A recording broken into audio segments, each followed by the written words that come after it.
All right, guys. Yo, what's up? What's going on? Welcome. I know there's a few people waiting. Sorry about the little bit of a delay. We were waiting on D. She had to take care of something real fast, and yeah, welcome. I'm RJ, and that is Jay. Sup, going on? uh, yeah, if you guys are just hopping on this, welcome. Give this video a thumbs up. Comment if you have any questions at all. We're going to be going into Evergreen product research today. Good morning, Russell. Um, Liz, hello. Teresa, what's up? What's going on? We got a few people hopping in over here from Facebook. Let's see. Nice. Hello. Anybody on? Nobody from YouTube yet. Nothing yet. What's up, Tom? Hey, Liza. Russell, Khaled, Teresa. Yeah, it's working now. Khaled, you should be able to see and hear us. No, we weren't late. We were on time, actually. we're in the back, so we seen the comments coming in. So yeah. We were live 2 minutes late, but we were here. Yeah. Jessica, what is up? What's going on? I see you. Jessica, shout out to you because I see you crushing it. You're doing really well, and I'm happy for you. Okay, that's awesome. I've seen that you're putting up like over 100 sales on Merch by Amazon. So good job to you. Any questions at all about anything, you're more than welcome to reach out to me. You know that. But good job. I think one of the most important things once you start seeing sales like that, you just understand why you're getting sales like that, because you know why, but you just like kind of like want to figure out, okay, now what can I do next time? You know what I mean? To continue this, right? So Fernando's over here. He's doing the Facebook and then jumping over on YouTube. Yeah, all that. What's up, Fernando? Hope you're well, man. Long time no chat. Yeah, so that's you still printing for yourself or experimenting with that? Tammy, hello, welcome. Hello, Tammy. Thank you for joining us. And we got Jim over here. What's up, Jim? Oh, Jessica did 350 yesterday. Holy hell! Amazing. This reminds me of the Etsy challenge. Nice. Yeah, that was a lot of fun. It was intense 30 days, but it was a lot of fun. Hoping to be able to do it again. Fernando, hey, much love, man. I appreciate that. I can see that you hopped over there from Facebook and then you hopped over to YouTube. That says something right there. Jessica, she did 350 sales yesterday. Dang, the heck. Wow. That's amazing. Good job. What's up, Kyle? Newcomer. Welcome. That's dope. What's up, Kyle? What's going on? Since you said that you're a newcomer, okay, I want you to ask a question, man. If you have any questions at all, ask a question. I know that I think you joined the Merch by Amazon Mastermind, and I think you had a few. You said that I think it was. I told you about. I think I told him about like putting a system in place. I believe that's what it was. I believe that was you, Kyle. Roughed up designs. Hey guys, what's up, man? What's going on? What's up? And Fernando. Doing a little process on heat transfers. Nice. Good. That's good stuff. It's funny to me because a lot of people think that vinyl is like the low end sort of thing, and the plastisol heat transfer, I understand, not necessarily the same, but the heat transfer vinyl, even people always seem to talk down about that. But you know what? That's kind of, if you do it right, it'll outlast the garment. And if you try to pick off a corner of like a vinyl printed shirt heat transfer, you'll put a hole in the shirt before you're able to get that off. So, definitely cool to do some of that though, what you're doing. So are you ordering in bulk for your like top 3 major sellers kind of thing, and then you just heat it up, slap it on, and package it up? Is there a tool like Merchant Former for finding shirts on Etsy? I believe Merchant Former does that, but yeah, I would suggest eRank anyway. Not necessarily finding shirts, but just an overall good insights into what's trending, what's hot, keywords, and shops. You can follow shops, you can follow your competitors. Yeah, and you can, alter your search criteria by categories and that sort of thing and see where you stand too. But yeah, check out eRank. good.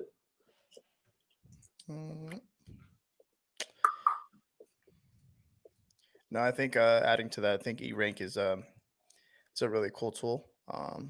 Yeah. I like the tools because it's like every tool is different and they have their own layout. So that's what it comes down to. And I think that so when someone tries to, I'm not saying you're trying to compare it or anything like that. When people try to compare other tools to other tools, I think it's like a personal preference, right? Like, how do you like to do your research and how do you like to see like your dashboard and stuff like that? So I think it's when you're doing your research, it's all a personal preference. But I love to like literally like I'll go into like when it comes to brainstorming, right, and researching and stuff. I'll research here, I'll research here, and I'll research here. I'll research on Amazon for free, and I'll do that all the time. And then I'm like, you know what? Let me see what this tool does. Let me see what it looks like. Maybe I can find something new that I don't see. So Yeah, I don't yeah, really use a lot of those tools or any of them really. I'm the Google search bar, the Amazon search bar, and the Etsy search bar really for doing my research because it tells you what you're looking for, right? Like it tells you yeah, what, and that's where your competition usually hangs out. So, but if you do check out, I know Neil always puts out a good product with Merchant Farmer. I don't know much about it, but whatever he touches is usually as good as gold.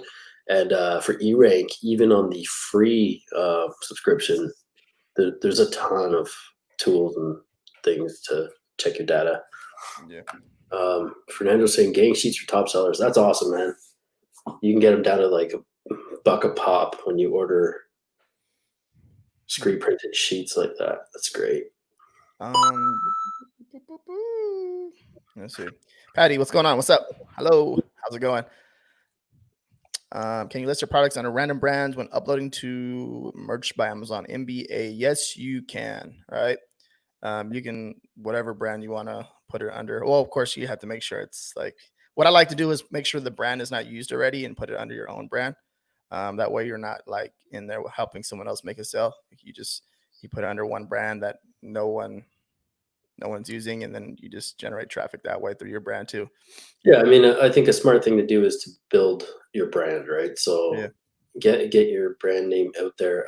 If you have it under random, I mean, what if you have a few things in one niche, then somebody's looking like a lot of people just, it's one shirt under one brand, but I don't see the value in that at all because what if they want to buy 2 or 3 things in that kind of same vein?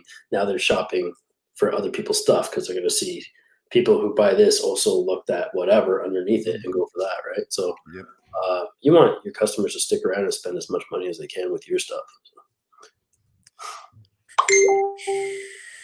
Okay. Oh, background. Hey, yo. Hello. Here she is. Okay. Fernando. Fernando. No. Gang sheets for top seller, $18 to $20 profit. Yeah. That's great. So what he's doing is basically printing. Sorry if I'm going to give away your secret, but he's getting a bunch of pre-orders of printed sheets that he's transferring onto shirts. So that's the way to do it, man. Yeah. Sure. If you have the luxury of being able to manage the logistics of inventory, packaging, shipping, that whole thing, right? You got to have that unlocked. Otherwise, it won't work. But if you do, those are the margins you can do, folks. Yeah. Brian, hey y'all, tried to listen while I work. Been slacking. Need to get my numbers up. Get those numbers up. Merch by Paul. Let's start, guys. Okay, we're getting it started. We're getting it started. God, don't yell at me.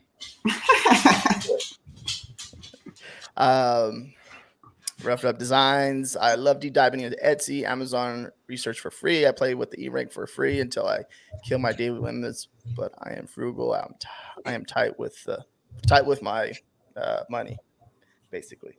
Yeah, Okay. I mean, well, in the same breath, it's whatever the return on investment is, right? You can be frugal and still spend money. Mm-hmm. It's about how you spend the money, right? But yeah, they do have a lot of free options. Like I would argue that you can get a lot in there. So we today's topic, guys. So Evergreen product research, right? Okay, we're gonna dive into this. Right? You can be frugal and still spend money. I did something. It's about how you spend the money. That's supposed to happen. I was like, wait, what? It's muted. All right, we're good. Okay, so Evergreen product research. All right, guys. It's okay. When I think of this, it's just I think of you want to find something that has very little competition, even if it's new, even if no one else can get their hands on it. Right? You're thinking of a product, right? You're thinking of a product that no one has. It can be like you can even contact like a supplier, and I'm not sure right now if you can do that, but like in China, and if no one has it, and you can put like some type of like you have to figure out a way to test, right? You want to figure out a way to test to make sure it has sales volume. That's what I'm thinking first before you even like reach out that far. But I know that if you build a relationship with the Chinese supplier, right? If you say, "Hey guys, hey, what's going on? I'm a human being, right? How are you? My name is RJ Martinez. I'm some Mexican guy that is helps people make money online, and I want this product, right? And I want to buy in bulk, but I'm not sure how I can do that, right? And I'm just thinking just off the top of my head, and I came across like push button pins, and they're popping off. I think that's what they are. Like the ones that you stab yourself on accident, and then you and then you get it hooked in. Those ones, and I'm thinking about those, right? And I was doing some research, and I came across that, and that's what I think about. Okay, now like when you at demand, right? Let's say you're shipping them, right, and they're 2 or 3 weeks out. Let's say, and you're technically drop shipping in a way, right? Because you're doing print on demand, you're using a print on demand service, or even if you research another like a print provider, right? If any of these print providers actually do push button pins, I think that's what they're called. Is that what they're called? D? Yep, I think push pins. Okay, push pins, right? Buttons, yeah. Right. And you're selling. I'm not sure where you're selling them at. Etsy, Amazon, eBay. There's a few different spots, right? You can do that, but that's what I'm thinking. Okay, I'm like, okay, this product has to have a sales volume, right? In order for me to kind of just dive into there and order in bulk, right? Before you even think about that, right? You may order customer, you may sell 20 to 30 a month, right? And then what's the next step to get to that level where you can increase the shipping times and make it faster, or even you can even contact like a print provider, right? Build a relationship with them and do the same exact thing. Like, hey, can you guys get this product for me? And you can just do this for me only. Most likely, I'm like, no, I'm not gonna do that for you only. Why are you so special compared to everyone else? No, but you never know. You never know. You can probably do that. I know Jay and D, they built some relationships with a few people, right? And like the inside scoop on certain things, but that took time, right? And then it just happened overnight, by the way. And it's go ahead. I think when it comes to like doing stuff like that, drop shipping or whatever, like I feel like, I don't know, I feel like personally, so this is just my personal opinion, like when I did that in the past, I definitely did use some Chinese suppliers. I would try to have stuff printed in just like the most economical fashion. So there would be some Chinese suppliers, there would be some that I worked with like in Indonesia, some in Bangladesh, right? And that's the thing, you find those people by going on to AliExpress. Everybody seems to think that like AliExpress or Alibaba is just for Chinese suppliers, and it's actually not. Like you can find Canadian suppliers, American suppliers, like a whole variety of different suppliers in whatever country you want to work inside of, to find people who will work with you, right? And so a lot of brands kind of, when you got to the point where you're building a brand and maybe you don't have enough time anymore, like I started out doing everything, pressing it myself, sewing it myself, doing all that stuff. And that was a big time suck. So when there were certain things that either I didn't want to buy the machinery and start having to crank out and make myself, or I could have made somewhere else, like pins or earrings or things like that, then I would start looking on Alibaba to try and find a supplier or manufacturer to work with. One of the key things to remember when you're doing that, though, is for the most part, it's when you're working with Alibaba, you're not necessarily drop shipping, right? Like there's apps and there are Alibaba suppliers or whatever on some of those apps, like a Burlo and things like that. But traditionally, when you're working with an Alibaba supplier, you are ordering everything to yourself. You are then storing it somewhere, making sure your inventory is correct, doing your quality check or whatever, and then shipping it out yourself, right? So that's one key thing to remember when you're kind of trying to kind of navigate whether this is drop shipping, whether this is, going to need to be fulfilled in a warehouse, that sort of thing, because you're going to have to factor in costs if your warehouse is not your own house or your own building of storing those things, right? But overall, I feel like honestly, the better strategy, like when we're talking evergreen products or whatever, because that's what our topic is today, right? Evergreen products. Yeah. Yep. Yeah. I feel like overall, you want to start to build the relationship with the audience that you're trying to serve first. And I say this a lot, like I feel like sometimes I'm a broken record because I say it all comes down to understanding your target audience and your customer avatar. Because I feel like when you can start to build that relationship with the audience first, then already, like you can use that audience to like help you grow, right? Like you'll ask them, what products do you want to see? Like you can drop things. I used to do this all the time in my groups where I would have a few different designs. It would be like the same phrase or the same set of words, but there would be design variations. And I would let the audience pick what they thought was the best one. What one would they want to buy, right? And people get engaged that way. People start to learn to hear from you, and build a relationship with you.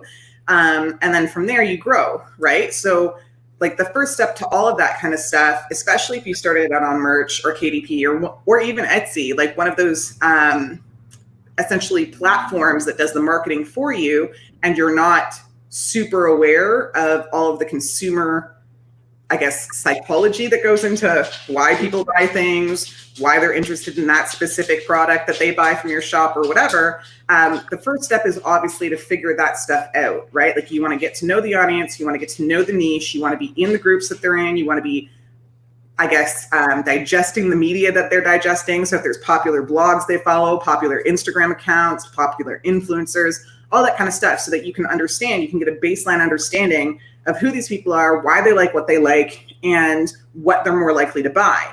And then from there, once you've built that relationship, it's really sky's the limit, because you can be selling, a variety of print on demand products depending on who you're using. Like you can do everything from stickers to books to, beach towels and swimsuits and pillows and leggings. And like, there's a whole assortment of print providers selling different items in the marketplace. Right. And then once you've got a good baseline for like the sales, the styles, the sort of thing that these customers want to see specifically from your shop, then the next step is traditionally going out and finding a manufacturer to start bringing down some of those costs. Right. Like I feel like a lot of people who get to a certain level, they make this mistake of staying with their print on demand providers. Mm-hmm. And my thing is, I get that that's easy because you're not having to figure out the sourcing of all your stuff, and you're not having to figure out the shipping of all your stuff. So it's kind of like an easy strategy. The thing is, if you can reduce your overhead costs, right? Like if you can reduce the fixed costs of those goods by working with maybe a screen printer that's local to you, or a manufacturer that's somewhere in North America, or like if you're open to it, other places like the Philippines or Bangladesh or whatever, you can really start to make more profit. And then with those better profit margins, you can start doing better advertising. You can start, supporting local charities. You can start doing different things. And so a lot of people kind of make the mistake of looking at the whole situation as like I just want all this money for me. And like my strategy has always been, I look at what my business can do for the communities that I'm serving. You know what I mean? And so whether that's like, it can be aligned in terms of like acceptance for some of those communities. Like if it's a community that's marginalized, if it can be a way that people can express themselves and there's a gap in the marketplace that's not serving those people. And then usually with my brands too, what I try to do is I try to kind of make it engaging, make it different, do something different in the marketplace that isn't happening at every other shop. So it's not all about, sales promotions and driving traffic, right? Like it's kind of like, if I can support a charity, if somebody in my community, a good customer of mine, has a life crisis, if I can support that in some way or donate to a fundraiser or do stuff like that, that's what kind of lights me up in my business. And so handling all of the downstream business things to make sure that I have enough budget to both like support my life and be able to do those other things, I look at that as a responsibility for myself. You know what I mean? So it's like, once I've hit that certain level, I want to start diminishing those costs. And sometimes what you can do, depending on who your print provider is, you can actually negotiate with them. You can say, look, I've got maybe 40,000 orders coming through you. Naturally, they don't want you to walk on them. You know what I mean? So like, what can you do for me on this price with this 40,000 orders? Like, what kind of discount can I get that's better? You know what I mean? And most of the time, because if you are a high volume shop like that, you're really supporting those print providers too, right? Like, they're making profit off of every single order that you make, just the same way that you're making profit. They will work with you, right? Yeah, I think one of the main thing, like one of the big things too, in terms of even finding that specific product to sell, that's kind of part and parcel with understanding your niche, your target audience too, because they'll tell you what they want if you just listen and are receptive to it, right? So if you start with t-shirts, for argument's sake, like I did, they'll be like, any chance you could put this on a poster or on a sticker or something like that, right?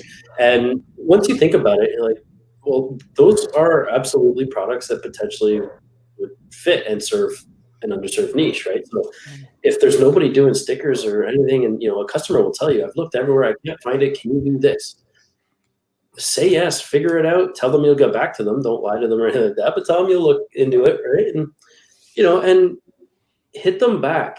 So let them know, even if it takes you 2 weeks to source something, go back and try to save that conversation or whatever, mark it unread, whatever it is, and let them know that you've looked at it, you're examining some options. They'll go back and tell their people that are kind of in the same vein too. And those are the people that end up being your brand ambassadors for free, basically, right?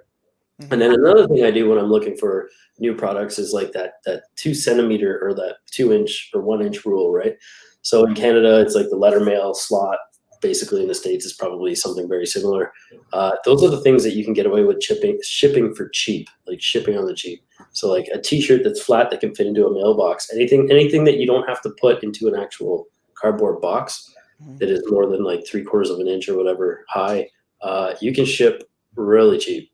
And when USPS is, outside of a pandemic era, they're pretty reliable, like 3 business days, 2 business days, a lot of the time too. So that's a little nugget there that, I look for things that are light and can ship in smaller packages. When you say that, I think of stickers right off the back. I'm just like, stickers, you can do that. Like you can, and I've spied on several different brands, like when it comes on, like on Amazon, right? You can see like, it's like a lot of people leverage Amazon, right, to build their brand off of it. And it's no secret because a lot of people do it. And it's like cat's out of the bag. Now I see what you're doing because it's like, I was just gonna say, even the buttons you're looking at, right? Like and I was like, all right, where's this? Where's this guy's website at? Where's his website at? Let me check it out. And that's another thing too. And like in the Etsy challenge, right? Like we all spoke about this, D in particular, about building, like leveraging like Etsy in a way to kind of build your own audience, like on your own website, and get the newsletter, get the email going. You know what I mean? And it's interesting because if you do it the right way, you can leverage Amazon. You don't have to go out and buy the product right away, and then you can start testing and figure out what these people want. And the next thing you know, you have 10 customers coming to your website, 20 customers. And then also, this is not going to be easy, by the way, neither. Don't think this is going to be easy. It's going to take some time, right? It's not just like, oh yeah, I'm going to start this tomorrow and then I'm going to have a full customer base within a week. Sometimes you get lucky. Don't get me wrong. Like sometimes you have one product and it just goes viral. Next thing you know, you have an email list of 1,000 people and you're just boom.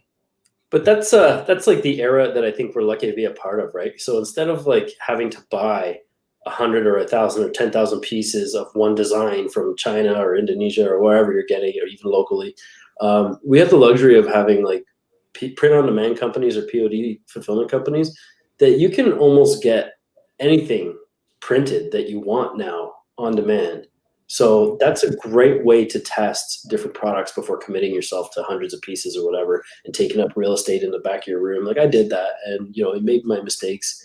And it doesn't take long before you have a couple extra boxes of a few hundred pieces that you're never going to sell again, and then you end up donating them or whatever it is, right? So, yeah, I think we're super lucky to be in a digital era where you can literally get almost anything printed and test it out. No, that's crazy, because it's just like, that's when I first started doing FBA. I'm just like, all right, cool. Like, well, I started doing was it retail arbitrage and online arbitrage and all that stuff, and I ordered like 20 products, and then it'll get here, and then by the time I ship it in, the buy box is like dropped to where I only get 10 cents. I'm like, God damn it. It's like, it's a, you know how it is. It's like, and we live in it like with print on demand. It's like, if you really understand what you're doing, you can test out a brand and then test it out if it makes sales, and then you can create something around that product, right? And then offer more items, like whatever you decide to do. Like if the people want stickers, give them damn stickers, all right? It's that simple. Like, don't, okay, maybe they'll like this product and push it on them. No, like, they want stickers, give them stickers. If that's what they want, give it to them. So no, I think it's really interesting. It's crazy. Like you said, the era that we live in, it's amazing. It's like we do one thing, and then next thing you know, we hit like a gold mine, and then we end up winning, and then just keep going. Yeah, I mean, I think everybody had the opportunity to have that one thing take off or go viral, product or design or whatever. But I've been fortunate enough to build. I haven't had anything go like viral or anything like that, but I've been able to put everything into my Evergreen basket, basically, except maybe 90% of everything I have across all platforms is Evergreen. So, I mean, seasonality is in there too for a lot of it, but it's recurring, right? So there'll be a peak for that or a spike for that every year, almost like clockwork, right? And then there's other things like, all kinds of other niches that are interests or hobbies or things like that will sell all year round nonstop. So I think it's, for me, I've planned everything to just go all year round. So I'm not having these trends where I have these spikes of selling 300 or 400 in a day necessarily, but I'll sell 50 to 80 every single day. And I'm good with that. You know what I mean? Well, I think that's the thing. Like, I think if we're talking about Evergreen products and Evergreen research, like, did we already explain to them the difference between Evergreen and niche? No. Not yet. Okay. So like that's what we're talking about today. We're talking about Evergreen products and Evergreen research. And the difference between an Evergreen product and a niche product is an Evergreen product is primed to make sales all year round, right? But a niche product is like, it can be a seasonal niche. It can be like, it's camping, or it's like a specific like Christmas or something like that, or like Thanksgiving. But and then you have the niches that are also kind of evergreen as well. That are, not seasonal, right? So what we're talking about today is basically how to blend different niches or blend different strategies into your online businesses so that you can just make money all year round. Because we all know that like shopping seasons go up and down, right? So like naturally Q4 is a huge time of year for people to be shopping because they're buying gifts for their friends and their family, maybe their kids and things like that. So like people are a lot more liberal with their money, right? But for other parts of the year, right, like summer, for instance, summer is usually a slower time for most brands because more people are out, right, like enjoying life, chilling on a beach somewhere, or like spending time with their family. And sometimes money's a little tighter because like their kids are out of school for summer sometimes, right? So they're paying for camps, they're paying for this, they're paying for daycare or whatever. And so like you see a little dip. So the best strategy that you can use in order to kind of see those sales all year round is to have a blended store full of kind of seasonal products, right? That are going to have that uptick at a certain point in the year. And then evergreen products like birthday shirts or birthday products, or like even, like anniversary things, weddings, like anything that's basically going to happen all year round because it's based on people making choices, right? Like, or people's birthdays, like when they were born or whatever, right? That you can kind of use to flesh out the rest of your sales on the opposite side when times are slow, right? So it's always a good strategy to be naturally designing for those big events, like the holidays that are coming up in your country. If there's specific days, like, there's National Dog Day, there's National, Secretary's Day, or like whatever, science kinds of days, you know what I mean? Yeah. So depending on what your niche is, you want to make sure that you're designing for those things if it makes sense for your brand, but also you want to be adding in like clever and cool combinations. So like a couple different ways to do that. Like for instance, I think on the last live that we did last Thursday, somebody said, oh, I just combined like 3 different niches. So it was something like dog lover, Gemini, something, right? Yeah. So that's a perfect example of how you're kind of blending in a niche, like, or blending in a bunch of different niches to like one product. But you can make an evergreen in that, like, Geminis might buy that product all year round. Or like if it's a birthday specific design, you know what I mean? Like it's dog lover, born in September, like also loves Prosecco. You know what I mean? And like you somehow blended all of those things together. Like that's going to sell all year round.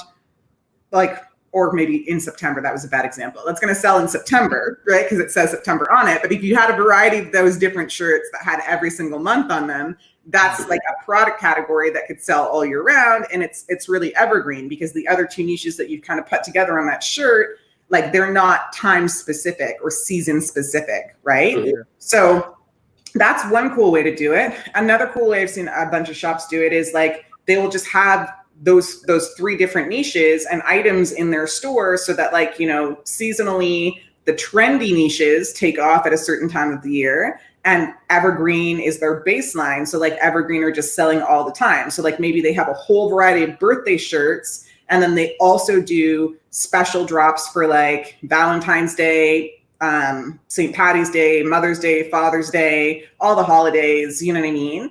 And then like whatever else makes sense for the shop in terms of like national holidays that are available, like where people would be making shirts for those things. Another big one that people are talking about right now is, and I think it's actually poignant to talk about this now, is like protest shirts, right? So like obviously there's lots of people peacefully protesting who are just going out and wearing shirts, wearing their values essentially on their body to send a message, right?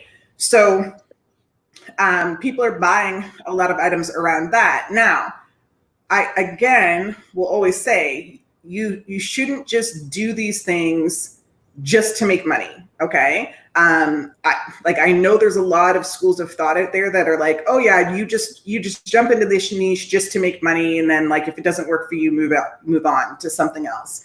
I think that's a very short-sighted approach to business, period. And to be honest, I think people are kind of sick of that kind of business, right? Like people are they're just tired of people essentially like exploiting them, right? Yeah. And case in point, I saw an ad come through my Facebook feed earlier. It was some company selling, I don't know if it was I Can't Breathe, I think. It was a Black Lives Matter-esque kind of shirt. And all the comments on it, it was like 250 comments. They were just bashing this vendor for exploiting, deaths and, that sort of thing, and misfortune of others and the oppression and all that.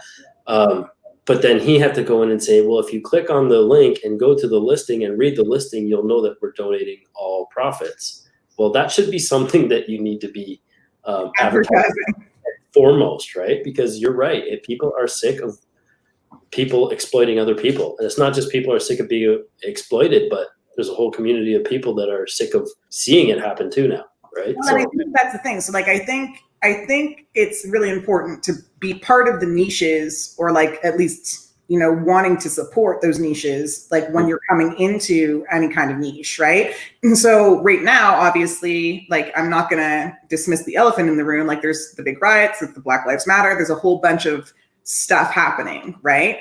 And we're hearing about it all in the media, and there's people buying shirts, there's people making shirts, stickers, like a whole variety of stuff. But the thing is, for like the Black community, it's like overnight, all of a sudden, 5,000 new shops just popped up, which are like white people sometimes who don't care at all, you know what I mean, about the movement or about what's happening. They're just literally putting these products up there to try and make money. And they'll say they're donating, but are they donating? Like, they never said anything about any of these issues the whole time it's been happening. And it's like, people notice, right? Like, so those people are getting dragged in comments on their social, like some people are like even sometimes like buying stuff just to leave those shops like 1-star reviews. You know what I mean? I've seen that a lot. And so it's like, it's really important to make sure that like when you're coming into a niche like that one, right, you're coming into it the right way, you're coming into it in a respectful way, and that you've been part of it at some point. You know what I mean? Like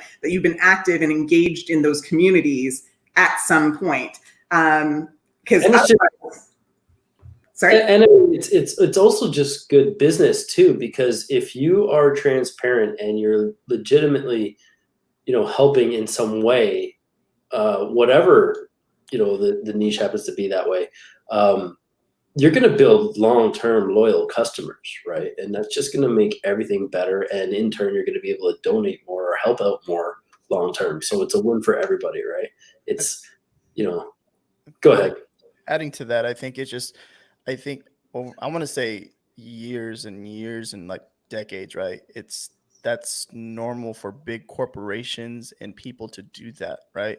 And then you see these people that are now doing it, they're barely catching on, right? Like, cool, I can make a quick 200, $300, right?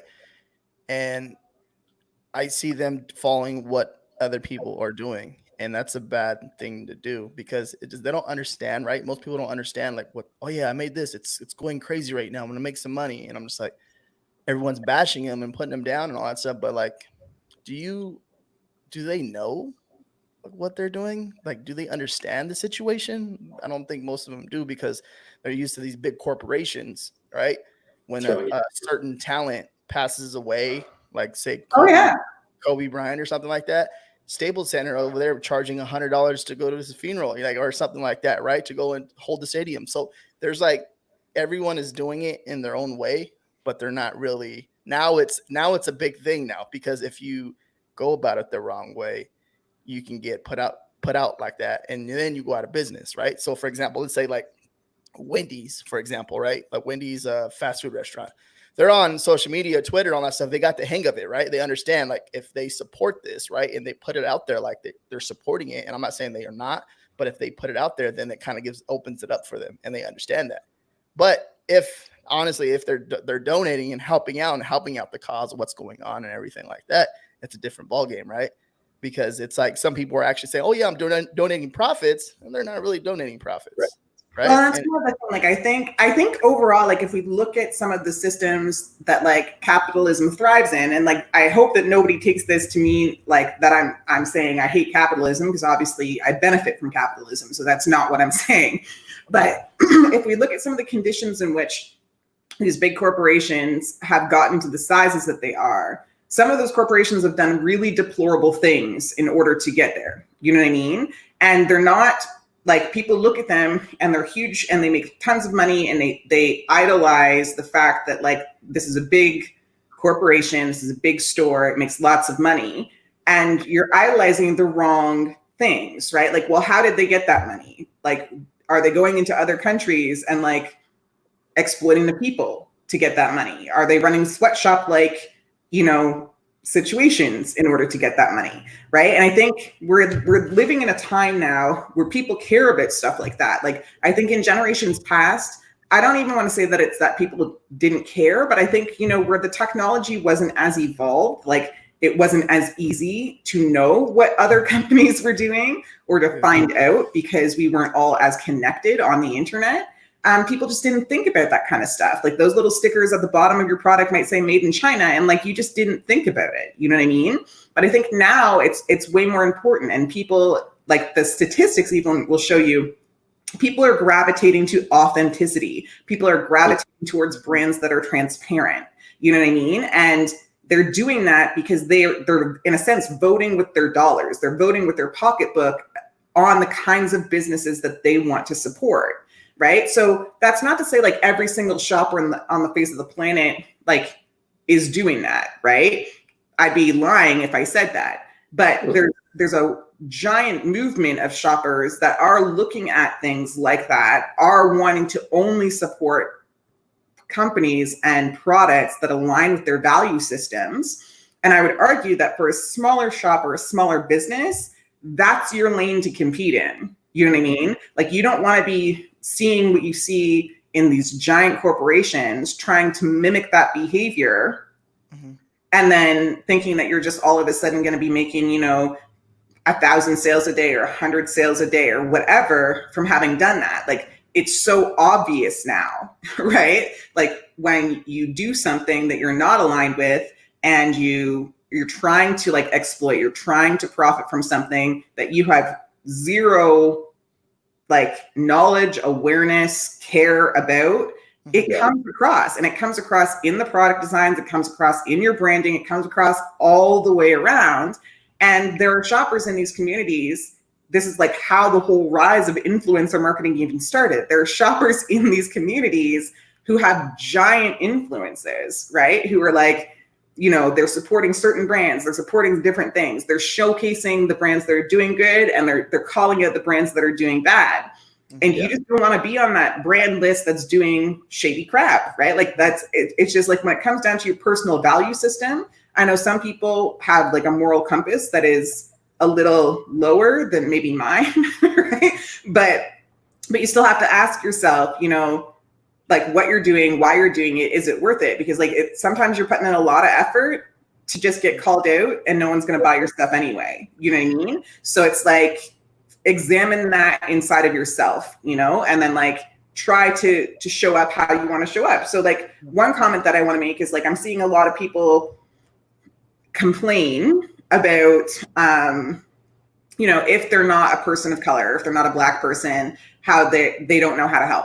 All right. So, but like, instead of just asking, like in those groups, I'm seeing a lot of these like weird complaints. Like they're coming out like in hot on Facebook about stuff like that, or like in Instagram, like messengers about stuff like that. And I'm kind of going, here's the thing. You have a voice, you have a following, clearly. Ask. You know what I mean? Ask, how best can I be an ally? How best can I support?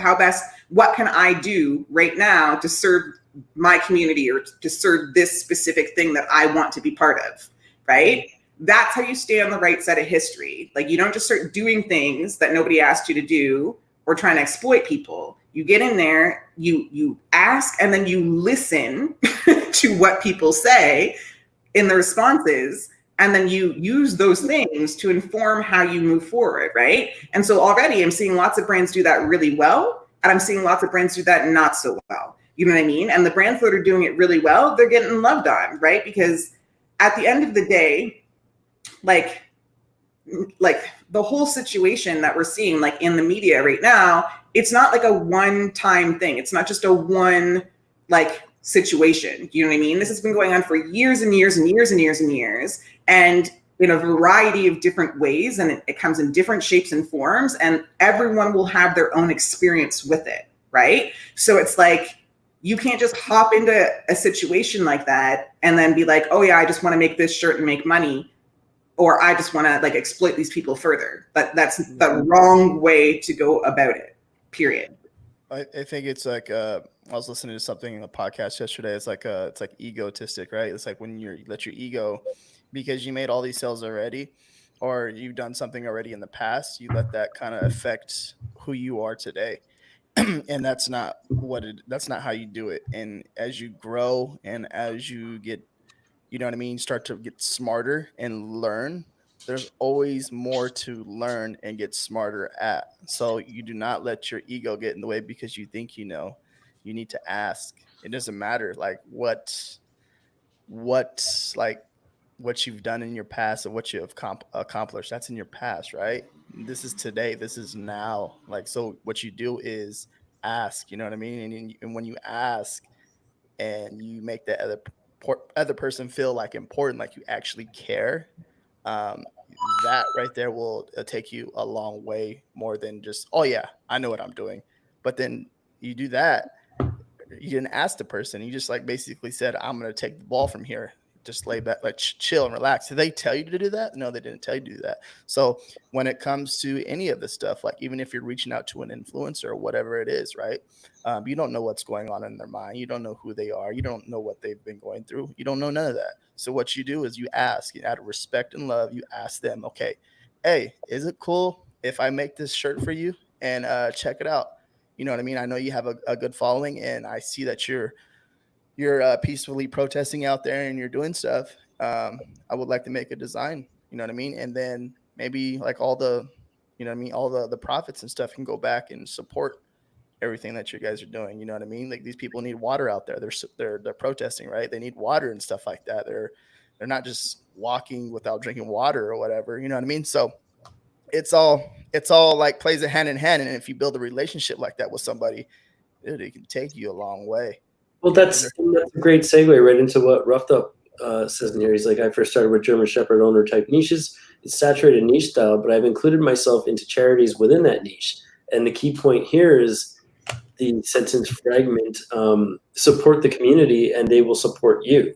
And that's the way good business works, right? So when you're supportive of any kind of movement you want to get behind, you will get the love. You get love, give love, show love, right? It's all cyclical. Well, and I wanted to make a pretty big distinction there. Like if you see how RJ just said that whole thing, right? Like you could tell that like in his example, he cared about the person that he was asking, right? Like he didn't come in and say, oh, yo, I got this thing. Do you want to buy this? Do you know what I mean? Like he said, hey, is it okay if I make this shirt for you? Like it's a conversation, right? Yeah. And that's what I mean when I say relationship building. And that's like essentially like even how y'all are watching us right now. Like RJ is really great at that. RJ is really great at kind of, looking at someone, seeing that person, building a relationship with that person because he doesn't have the judgment. He doesn't have a hard heart. You know what I mean? Like he's open-minded, he listens, all that kind of stuff. Right. And that's how you need to be in your brand. You know what I'm saying? Like you have to come,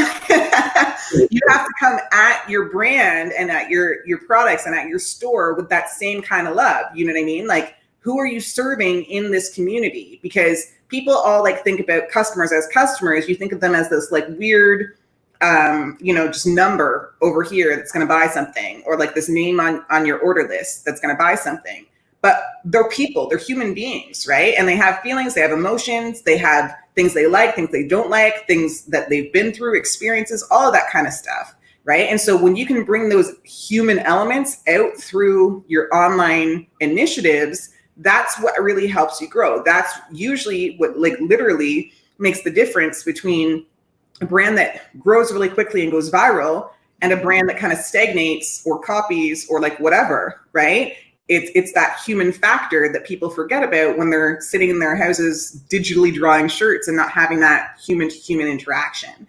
And so I would argue that especially now, that kind of care, like if you can show that compassion, that empathy, that care, that love for humanity in the stuff that you're posting, like if you can, go back and watch some of RJ's stuff, you could see it, you know what I mean? Like if you don't know what I'm talking about, but if you can show that stuff, right? Like if you can kind of just put your heart and yourself out there, then people are going to resonate and people are going to find that relatable. You know what I mean? So like, that's what I mean when I say there's a right way and a wrong way to do these things, right? Like you don't want to be doing this wrong. You don't want to be stepping on toes. You want to be coming in and showing your support and being a positive influence. And maybe, like if you are not a person of color, if you're a white person, let's say, you know what I mean? And you're feeling kind of confused and awkward and like, you don't know what to do.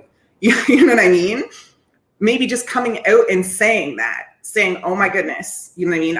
I don't know what this is like. I want to know what this is like. I feel for you and I want to know how I can help. Just that right there is a completely different approach than what so many of these businesses I'm seeing are doing, which is just wrong, And that right there is going to get you way more respect, way more love, way more customers than doing it the other way, right? Yeah, open up more opportunity for you, right? As an individual, and it just honestly, like it should Like, it should always be. I was taking a drive last night, right? It should always be like this. And I was cruising and I had my window down with my hand out the window, and I was like, dude, it's just like I don't know. It felt like, and I go by and I'm driving and stuff. I'm just like, it just you.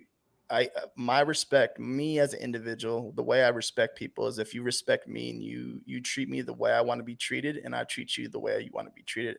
I don't give a damn what you can have no legs, no arms, no nothing. You can be Chinese, black, Mexican, and white all at the same time, right?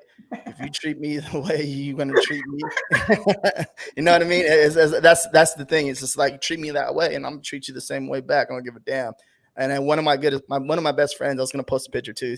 He's Jewish, right? And I'm Mexican. We're totally opposites, and I love that so much because it's never a dull moment, right? It's never boring. And I'm just like, what? You don't make no sense right there. So yes, it does. You just don't understand it, RJ. I'm like, well, explain to me how I don't understand it, please. And you know what I mean? Because I'm open minded. I want to understand it.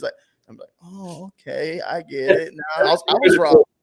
That's the critical piece, right? Is the openness to want to understand, right? And Yeah. it's, a lot of people don't, and it's too bad because the Mhm. more you know about more people in the world, I mean, there was this one guy, right? I have this video game guy, video gamer, right? He's a Facebook live streamer, right? He has a huge following. And I've watched him when he only had 100 people watching him. Now he has over 30,000 watching him live when he plays video games. And someone asked him a question, right? And he still acknowledges me to this day because I've been there, right? And that's cool. But the thing is, when someone asked him a question recently, he's like, "How do you like cope with like having 100 people all the way to 30,000 people watching me live?" And he says, "I don't. I treat everyone with respect and I treat them like human beings. I don't. That doesn't matter to me. I treat everyone with respect." And this is how I got here. Honestly, I'm just like, oh dang, okay. No, but like this all like goes together because once you like D says, it's like your audience first, right? And then you can plug a product, right? And then the product research gets easier, right? It gets easier at that point because you basically ask them, so what would you guys like to see? And then if you're doing it the other way, you have to reach out to influencers, right?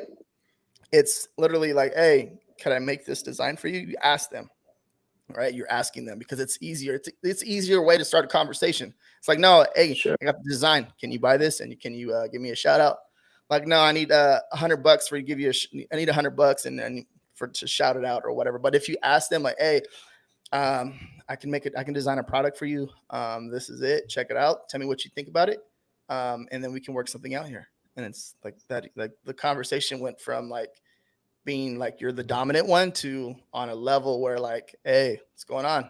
Let's work something out. Help me, I'll help you. Scratch my back, I'll scratch your back. So absolutely. No, I know that we had a few questions in here, guys. If you have any questions, please ask them. If you guys are unaware of of a Ready Aim Scale, all right, we have a private little community back there. We have a private little community, right? Ready Aim Scale. We have a Slack channel. And also, too, we have a website too, your own membership website where we create content for you guys. And I drop it right here in the link in the comments, right? Sign up right there, guys. We do create content. We have illustrations available for you guys and stuff like that. We create content every single month for everyone in there. We also have a lot of people in there crushing it in the back end too. So if you want to be around, that's very big too. So yeah, I mean, we have the monthly challenges. We have a weekly call. We have your graphic packs, that sort of thing. But I think the most valuable piece is community in there. Everybody is kind of like-minded. Like when people ask us about what we do and stuff like that, it's a hard conversation to have with like maybe a spouse or a parent or a friend or something who has no idea, right? Who just goes to their 9 to 5 and doesn't know anything outside of that 9 to 5. But you get to, share your victories and your fails and have a laugh and build each other up with like-minded people who get it. And I think that's the most kind of people are not afraid to share in there as well. Like they're not afraid to share their numbers and kind of just yeah. I mean, we share numbers, we share designs, we share. We ask for feedback from our colleagues, basically, right? So I think a lot of people don't like going on Facebook is like on the Facebook group sometimes just because like we talked about this already before, Jay. Just some of these admins, right? They just let them bash other people, and I'm just like, Yeah, and we don't tolerate any bullshit. that's not cool, man. That's not cool at all. And yeah, I know you guys. I know some of you guys know what's up. Like you guys see it too. You post something, and the next thing you know, you get like a whole thread of people bashing you, and that's not cool. And yeah, Yeah, these so aren't, it's not a venting session or anything like that. And I think, I don't know, like, I argue that like those admins who allow that kind of stuff in their groups, like I feel like maybe there's nothing else happening in the groups that's actually like worth it to talk about. You know what I mean? Like it's like clickbaiting in a sense. It's like those clickbait headlines. Like that's what that is. People love drama. They're like attracted to drama, right? So they know that like, oh, if I can get all these people, like if I allow this and like this turns into like a big post that everyone's arguing on, like it's going to get more play on Facebook's algorithm. Maybe more people are going to see my group and come in it and whatever else. And it's like, again, it's kind of like, it's a shady way of like getting attention. You know what I mean? Yeah. And so it kind of underpins the whole thing that we've been talking about, which is like, don't do that. You know what I mean? Just like be genuine, like, you know, be in a group, be positive. You know what I mean? Like, and that's what this group is. That's why we don't allow for like bashing and trolling, and none of that stuff happens in our group, like if at all. You know what I mean? You come over, you're working on your business. We love action takers. We love, you know, people who are showing up, asking questions, going back and doing the work, because that's really what's going to determine your success. Like if you have all the time in the world to be sitting in Facebook, like, you know, looking at other people's sales or like commenting on cat videos or whatever, clearly you're not working. You know what I mean? So like our group is kind of designed to like handle, you know, well, any of those questions that you have when you're starting out and like about working, like how do I do marketing? We did the marketing challenge. How can I manage my productivity? We have a little mini monthly challenge over there that handles that, right? And every month we were doing a monthly challenge. We're gonna move it back to like every 2 months, because like some of our group members were like, damn, I got all this stuff. I'm doing this and I'm doing this and I'm doing this and I'm trying to do this monthly challenge and it's like crazy, right? So we're gonna move it back to every 2 months to just kind of let people catch up or whatever. But like on those monthly challenges, they're specifically made based on what people in the group want to see or ask us questions about, right? So in a really unique way, this group, Ready, Aim, Scale, like the whole package that you get with it, it's like you guys drive it. You know what I mean? Like you tell us what you want to learn. We show you what we know about those topics. We give you all of the like fast track that you need in order to win if you're going to show up and do the work. You know what I mean? You have questions about something or something's not working how you want to, you come into our Slack group, you ask that question, almost instantly there's somebody in that group that's going to answer for you. You know what I mean? And then there's like graphic packs that get added to the back. There's a whole training library for like how-tos, point and clicks and things like that, about like how to set up your Etsy, how to do, you know, research, how to do a whole bunch of variety of different things, right? And so that whole package is just $20 a month. Like, it's a lot, like, right? A lot for $20 a month. For sure. I got to mention giveaways too. Like yesterday, who was it? Brian, I think Walden, right? I think he won $100 part in our monthly challenge. And we're giving away $50 next week too to pick somebody on that call. So lots of cool little bonuses. But again, I can't stress how much I value just being part of that community. I mean, keeps you on your toes because they ask you questions and you're like, wait up. I know this. And I'm like, damn, that's a good question. Now I need to film a video to answer that question. You know what I mean? Like, it's not just like a one and done kind of question, but but that's the thing, like we're speaking from experience too, and we're, you know, we have everything and you know the numbers to back it all up, but we're still open to learning, right? Like no one right way, and if you know any of us long enough, you'll know that you'll ask one question, you'll get 3 different answers from the 3 of us, right? Slightly different answers, but there's more than one way to hit that kind of end goal. Well, and I think too, like we all learn from each other too, right? Like I swear, just even since Ready, Aim, Skill started, I learned so much from RJ, I learned so much from Jay, and I mean, like I knew Jay before, I still learn new stuff from him. You know what I mean? I was like, damn, I didn't know you knew that. Right? Like, and then also too, sometimes it's just like my questions are not even the right answer. I mean, when I answer the questions, not even the right answer sometimes. So I'm just like, dang it. And then I think about it. I was like, what? That's not the right answer. Let me come back again. Hey, I'm wrong sometimes. Like it happens, guys. And that's another thing too. Me telling you guys this is like, well, I was wrong. What do you want me to do? I'm not always right. Can't always be right, right? So let's if you guys have any questions, I want you guys to ask them. Let's knock them out right now, and then we're gonna go ahead and call it right after that. So I don't see any questions from Facebook or there's Kyle with merch by Amazon. How do you handle taxes with tax season comes up? This is something that we really can't. And well, go ahead. You got it, something, Jay? I think get an accountant. Yeah, it depends on your state, right? We can't. No, any state, get an accountant. Let the accountant handle the taxes. That's what they're paid to do. They're the paid pro. That would be my 2 cents for sure. Especially if you have other potential businesses, unless you understand the nuances and the weirdness that can happen from write-offs, expenses, and all the loopholes, that sort of thing. Unless you know all of that and have a tax or accounting background, then I wouldn't touch it. Yeah. It's easy to pay somebody $200 to save you 500 or 600 versus you doing it and maybe making $100 on the back end, right? Yeah, So. and don't get an old lady because she'll be punking the shit out of you. Sorry, excuse my language, but she'll be punking the shit out of you. But you don't need to go here. You just need to stay home. My account lady, she tells me that you stay home. You don't need to go anywhere. I was like, I'm going to Vegas this year. She's like, no, you're not. Because she cares about me though, right? So next question, Jessica, definitely I have returning customers always because of the movement. Awesome. I think there's okay. A lot of people in here saying they're just jumping on, saying hello. Yeah, definitely great value. So definitely great value. Thanks, Terry, man. Appreciate it. Great to have you in there. So it's like basically, I just added a little bit to that. Just because we're on the internet, guys, doesn't mean we stop being a human being, right? I think it just we're on the internet. It should be influence you to be even a better human being. Just because it's easy for you to sit there on your damn couch and leave a negative comment on someone's post, you piece of you don't do that, dude. Like, come on, man. It's like if they're doing something wrong and they don't know, let them know. Yeah. In a way that and then offer to help them do it the right way. Yeah. Right? Instead of chirping them and blasting them, like it's so much easier to offer somebody help. They may just not know, right? So you know how growing up as a kid, you always wanted that love, that security for someone to be there to put you under your arm and hug you and stuff like that. It's like that doesn't go away when you get older. You might have more bills and more stuff, more priorities, and more responsibility. To this day, I hug my grandpa and kiss him on the side of the cheek. Want to know why? Just because I just feel like I owe a lot to him. But at the end of the day, I still treat him with respect and like a human being, because if I didn't do that, he'll probably slap the shit out of me.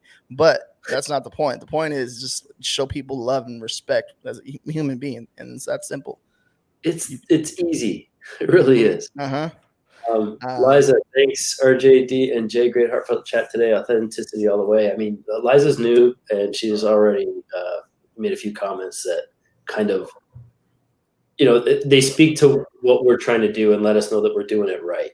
You know what I mean? Made a few comments yesterday on the call, today here. I mean, that's what we want to do. All right, Ron. Ron tricked me the other day, right? I'm going to tell you this to start it off fast. He tricked me the other day. He told me to go to this pizza spot and ask for this person, Angelo.